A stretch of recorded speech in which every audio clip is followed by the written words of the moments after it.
বর্তমানে ইন্টারনেটবিহীন জীবন কল্পনাই করা যায় না।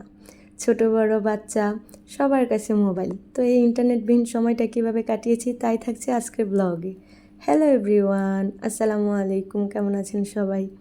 অনেক দিন পর ব্লগ ভিডিও নিয়ে আসলাম। ইন্টারনেটবিহীন সময়টাতে রান্না, খাওয়া, ঘুমানো, বিকালে একটু বের হওয়া, এভাবে এক একটা দিন পার করেছি। তবে আপনাদের ভাইয়া খুবই বোরিং ফিল করতো, যেহেতু সে 5 দিন বাসায় ছিল।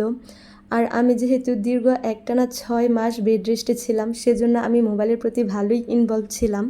সারাদিন ভালোই কাটতো, ওই খাওয়া দাওয়া, ঘুমানো, কিন্তু বিকাল হলেই আর ভালো লাগতো না। তো এই পাশের ফ্ল্যাটের ভাবি আন্টিরা ছিল, তাদের সাথে একটু বিকালে বের হতাম। কলোনিতে আমাদের পরিচিত কিছু আন্টি ছিল, তাদের বাসায় যেতাম, আন্টিরও আমাদের বাসায় আসতো। তো এভাবেই এক একটা দিন পার করেছি। তার সাথে তো আতঙ্ক আর ভয় ছিলই, যেহেতু দেশের অবস্থা ভালো ছিল না। তবে সবথেকে বেশি যে কথা মনে পড়তো, ছোট সময়ের কথা। ছোট সময় দেখতাম নানা নানি, দাদা দাদিদের সকালে ঘুম থেকে উঠেই তারা নামাজ পড়তো, এরপর সবজি গাছে পানি দিত। দুপুরের রান্না, খাওয়া দাওয়া, ঘুমানো, এভাবেই এক একটা দিন তাদের কেটেছিল। কতই না সুন্দর ছিল তাদের দিনগুলো, তাই না? আর এখনকার দিনগুলির কথা বলতে গেলে তো মোবাইল।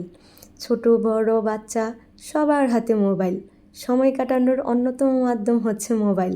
দেখা যায় ছোট বাচ্চারা স্কুল থেকে এসে ওই মোবাইলে গেমস খেলা দেখা, বড়রা কাজের ফাঁকে বা কাজ শেষে অফিস থেকে এসে মোবাইল দেখায়। এতে করে হয় কি, হাজব্যান্ড তার ওয়াইফকে সময় দিচ্ছে না, ওয়াইফ তার হাজব্যান্ডকে সময় দিচ্ছে না।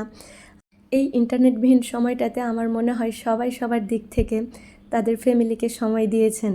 তো আজকে এ পর্যন্তই। ভালো থাকবেন সবাই। ভিডিওটি ভালো লাগলে লাইক, কমেন্ট, শেয়ার করে দিবেন। আল্লাহ হাফেজ।